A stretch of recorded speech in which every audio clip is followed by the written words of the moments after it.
Hey guys, what's up? This is Char talking. Welcome back to my channel. So today's video will be about the UniverSe. We will be checking this Xmas Banner and event.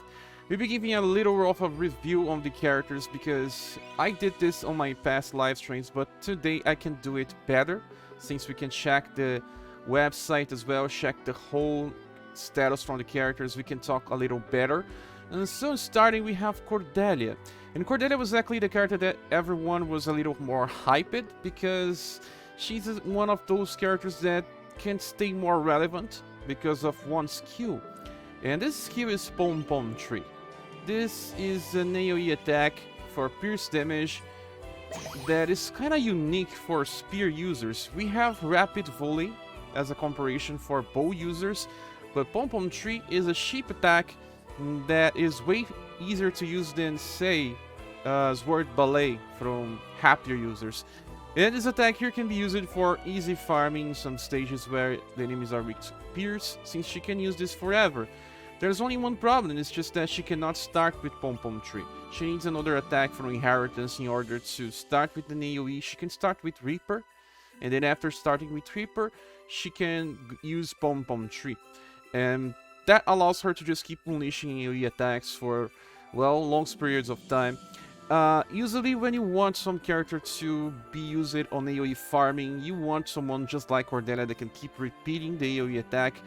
But on the same time, the problem with Cordelia is just that, well, she's arriving on a bad time. But we'll be talking about this later. The second skill is Lightning Thrust, and this one is not as strong as it could have been. You can just check here, it's an B power, 8 BP cost, Pierce plus Lightning. And usually we have A power when the skill uses 8 BP. But because it has Lightning element as well, they reduce the power of the skill just to compensate. So she loses a little of damage here. It's not all that much, but it still allows her to be easily replaced when we get characters that have the same standards as we have with other characters. I don't know if Lightning Thrust can be upgraded in the future, but I assume it cannot. And the last attack is Triumvirate. This one here is actually an attack that can be used by Char, and also the Platinum version of Fairy, the Peony Fairy. And it's not a bad attack per se, it's just like BR Crush, a very similar damage output to BR Crush. So it's double S damage, 12 BP can be reduced to 9, so that kinda helps her dealing single target damage when she needs. And also interesting because just like when we talked about Blue and Rouge, the new versions of them, we were talking about how it's good to have a character that has an AoE cycling and a single target cycling. She does not have a single target cycling, but if you want to use her on challenges, she can at least still perform well with a double S damage attack. Okay, so now let's just give a look on her passives. Cordelia can be interesting for, you say, some stages that you need to auto that you are still not as strong enough. That's also the reason why you want her to keep repeating Pom Pom Tree. If you have the perfect scenario for AoE farming, you bring someone that can help you clear all waves in a single turn. And that is kinda the best way to farm in this game.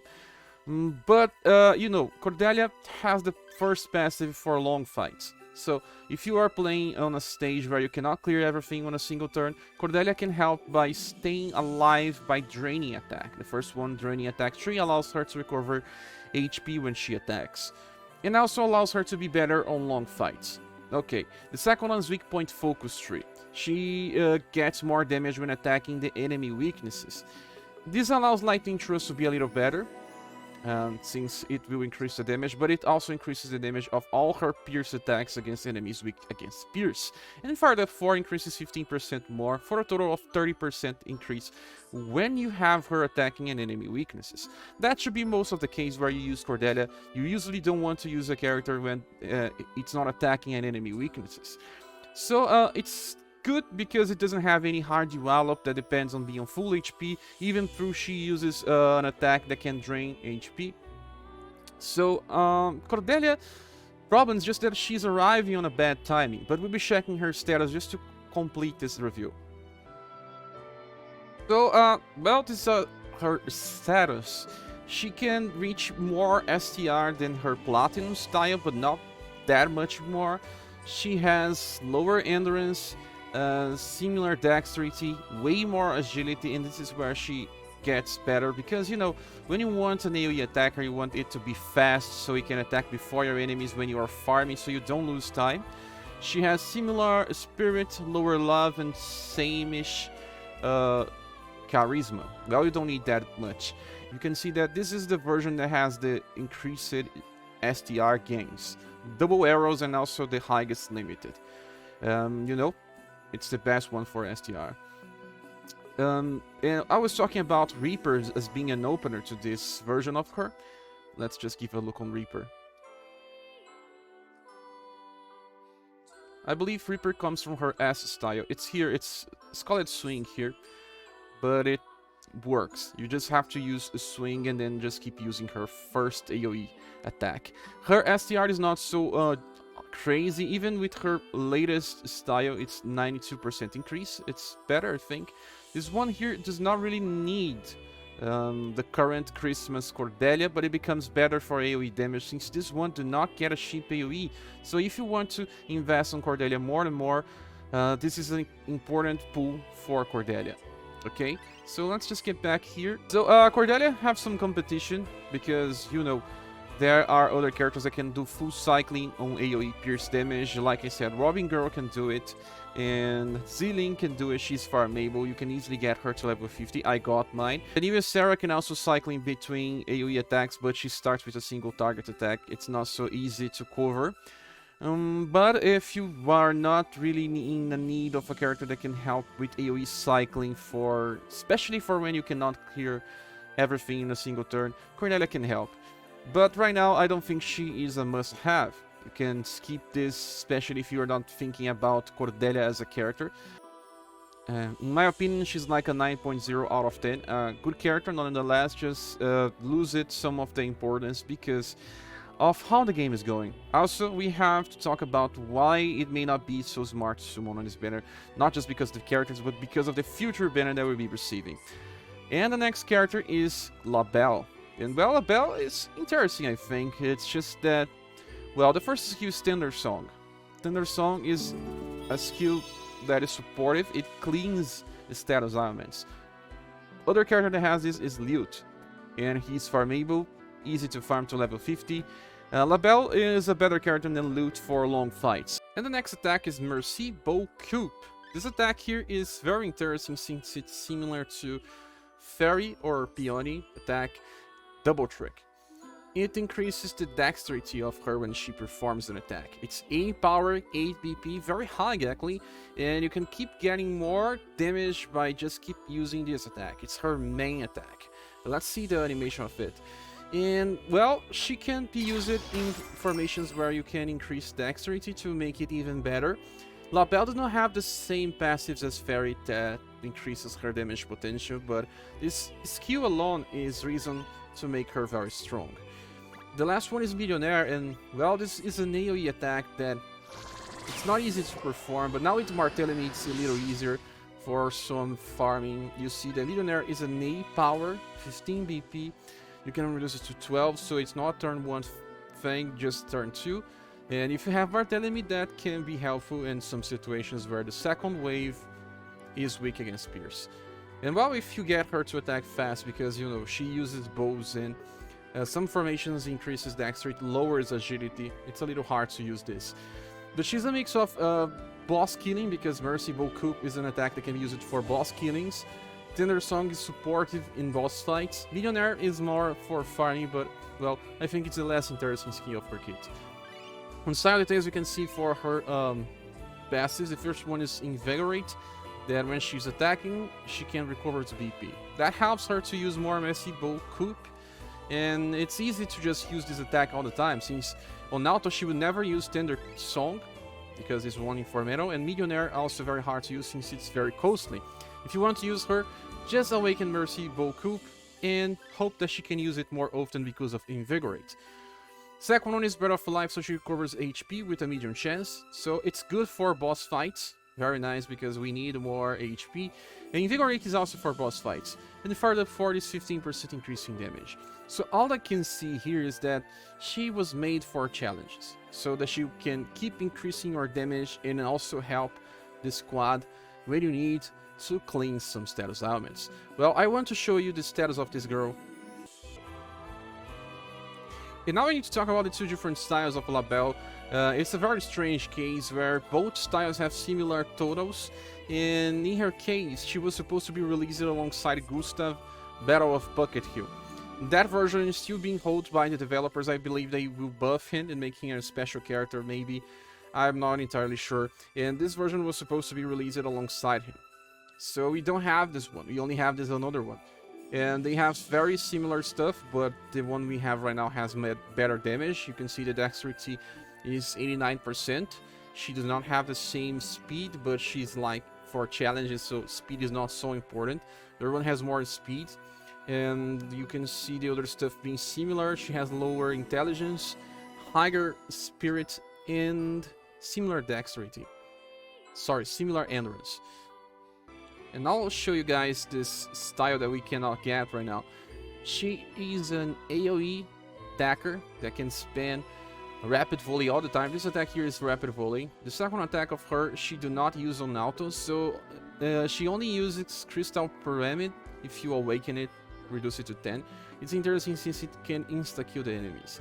So stick with this rapid volley if you get the other style, and this other style should be better since it has more agility. It's better for AoE, yes. But this is all we have for Labelle. She did not get any other style in the future. And now back to the game, I think that Labelle has usage because she's a mix of support and damage. She do not have a very good prospect for future since there's no other styles. I believe that her other style may be buffed. The thing with her is just that she works mostly for boss killings and support for long fights. I believe that Labelle deserves at least a 9.0 out of 10 since she performs very similar to Peony, but instead of being so offensive, she brings something to cleanse. That is interesting, and we can even try to use both together, but it's not easy to do so. Not many formations allow for this, but, well, if you can bring two together, they will just be very strong after a while in a boss fight. And the last guy is Will. We have here Power Surge as his first skill. This is a spell that buffs STR. But this type of buff will be very outclassed with Narwhal's daughter already. She has a spell that can increase STR, agility, intelligence, and dexterity from all allies on the same time. And it's way better than trying to just buff someone else STR instead of the whole group. So we don't even talk too much about this. The second one is Seismic Strike, and it's an AoE damage, a very old skill. Well, a skill that is available since the launch of the game. But it has very good damage. It's C power, 11 BP cost, but it has chance to stun with a low chance. You don't have that many intelligence with Will, so the stun will not happen so often. But it's better than, say, Punishing Palm from martial artists that do not bring any other effect. And the last attack is Present Bomber. This attack here is a very interesting thing since it affects a row of enemies. Well, sometimes you hit 2 enemies, sometimes you may hit 3. It's hard to hit more than 3 enemies with this, and depends on the enemy formations. But when you can make use of this, it will be a very powerful attack. It's a double S damage, blunt plus heat, very unique combination, and row of foes. You can reduce this to 12, so it's only available in the second turn of a fight. Even harder to make use of this. But I think that this attack itself is the selling point of this Will. Hard to use, but good when it's available. Also, it's hard to find area of attacks with double S power. It's very, very hard. It's kind of outside the curve, I think. So that's, I believe, that has his signature move for this. I really wanted to have because, you know, heat damage is not easy to find. But, you know, I'll be skipping this banner. So now let's just give a look on his passives. Will has Fired Up 4 for increasing damage, so 15% increase on all times. The second one is Agi Inhibitor, and it's an interesting passive because it reduces the enemy's agility on the start of a round. You know, on the start of a wave, it's the same thing. And it can help get you to attack before your enemy, since it goes before they act. I believe it affects before they attack, but outside of this is not important in any other cases. Depending if you are bringing characters with high enough agility, this is useless.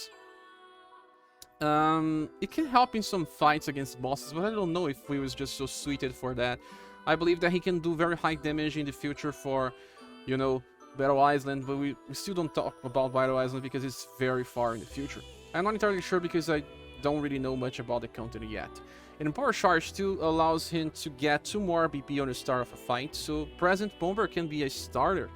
You can start with Present Bomber and do very high damage against enemies that are weak to either blunt or heat. It's an interesting combination of things because I usually believe that when you face enemies that are weak to blunt and they are undead, they may be weak to heat as well. But you may need heat as a source of damage to enemies that are not weak to blunt. That allows him to have very nice combination. This build can also be very strong if you have Gong Ringer as inheritance. Either his Onsen variation or his White Day free style have access to Gong Ringer, and Gong Ringer is a double S damage attack that's similar to BR Crush, but it will be upgraded in the future, and it gets triple S damage with only 9 BP cost. That allows this version of Will to be very, very strong. I'll be checking his status and also showing him on now Roma SaGa website right now. And as you can see, he has a very high STR with 92% modifier, 78 for endurance, very high endurance. He can be used on front lines just fine. His agility is not so high, but dexterity is on average levels as well. The knowledge, his intelligence is not so high, so he's not a good debuffer at all. The Seismic Strike will not be so useful for stun. And the other status are not so important.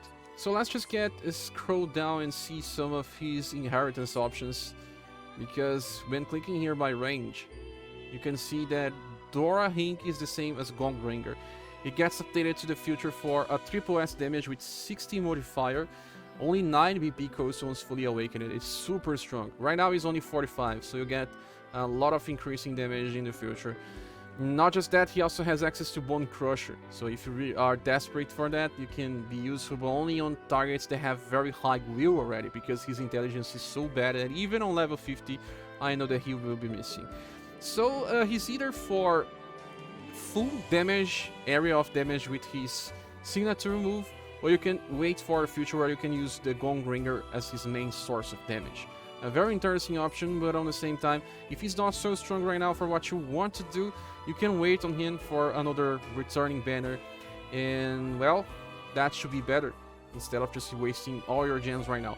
I wanted to play with this Will, you know, I really like Will. SaGa Frontier 2 is one of my favorites, but I'll be skipping this banner altogether since I have something similar to what this Cordelia does with the AoE Pierce. I already have my fairy that can do the job of what Labelle does. I wanted to use both together, but yeah, I cannot summon for every character. And this build is interesting, but even better in the future, but I can wait. Okay, so I will say here, is this banner worth summoning for? In my opinion, no. Yeah, that's because no character here changes how you play the game. I believe that Labelle is better for boss fights, and Will is interesting for all the combinations, and Cordelia is good for AoE farming, but they do not bring too much different for what we currently have. And yeah, I will be skipping. Let me just say something quickly as well about some of the returning banners. We have the returning banner of Professor Acelus and Emilia, and some people are probably trying to summon for Acelus if they missed her. And Acelus is still relevant in the future because of her future style being very strong, still considered one of the best styles in this game. And if you are thinking about the future, this banner is more interesting than the on-scene banner that we had before, because, you know, Acelus is an AoE attacker and also an intelligence debuffer. Acelus doesn't have the same intelligence as Onsen Genie, but if you are facing a challenge where you have more than one target, Acelus is usually the best option to decrease the incoming damage. It will be hard to keep up with the content since she does not have really high intelligence, but she's still relevant to the game.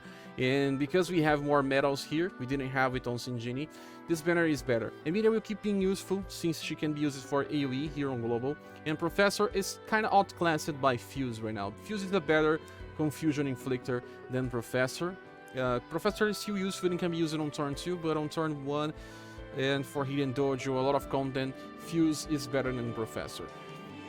Professor is also a very good AoE attacker, but if you already have Fuse, it's hard to use more than 2 gunners. So you either have Fuse plus another one, that could be Emilia or Bunny, or you have Fuse and Professor together, it can also work. So people that don't have Oculus have a reason to summon here, but the problem is just that Oculus is the most important. You can still live without Emilia and Professor just fine, while Oculus has more usage. Now we'll talk about the other returning banner that I didn't talk, that is this one here that has Yunzin, Fairy, and Princess White Rose. In my opinion, all 3 characters are still relevant. And even Fairy has more longevity than, you know, Emilia. Yeah, I do believe that she has more longevity. Even though I really gave a high grade to Emilia, Fairy stays relevant because of such a high power for clearing bosses. And Yunjin is the only style that has an AoE ice attack that is cheap and spammable. Squall is just too costly to be used with other versions of Yunjin, so she's still relevant. Even though we have stun Yunjin that can be used for cheesing some content, Teacher Yunjin stays relevant. And Princess White Rose will be strong all the time. So if you have some gems to spare and you want to get old styles that are still relevant, this banner is better than Asus because all the 3 characters are good. Princess White Rose is not just for cleanse and healing, she also debuffs agility in boss fights that can be very helpful, especially if you try to use her alongside stun Yunjin. That makes for a very good use of your gems, since you can get the characters with less gems than the normal, since we get 30% more medals. You see, but it's still hard to just choose some characters to summon for because there's so many good characters recently. Yes, and I'm still chasing for Julian. Now I just want to say something very quick about the event shop. And, well, Rick is a very bad character. The first skill is Double Cut, not so strong. D power only for BP Coast. Second one is Mirage Blade, just so easy to find these days. Nothing real different here. Rick has inheritance of heat element, but none of his attack has a spell attribute. They are all skills, so you don't need an elemental weapon. Rising Nova is a slash plus heat attack. This one will be upgraded in the future, just like Gong Ranger. Right now is a very bad attack since it's S power only with 13 BP cost. Will still help you if you are desperate for hit damage, but well, not so strong. Rick just have some strange passes that do not really matches what he proposes. The first one is defensive counter, that when he's being directly attacked, he reduces the damage and counter attacks with his lash sword skill, then it's just normal attack, I think. Well, it kind of wants him to be used on front lines, but he only has a 53% increase in endurance, a very bad status. All of his status are very bad. And, you know, Hobbing was released and he was free and he's way better than him. They are different, but just comparing the status.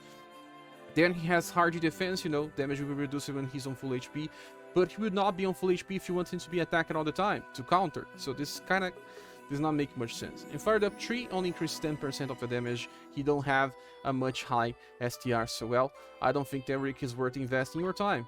Only, and he did not get any other SS time in the future, so he is what you see.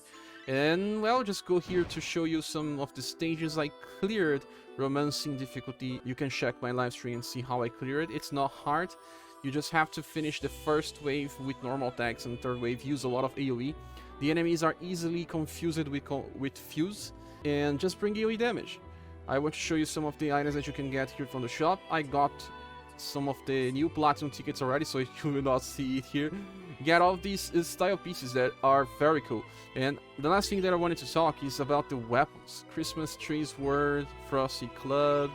All these weapons here, they are better than the current versions we have in the story mode. And this will be a very popular question, so let's just talk about this.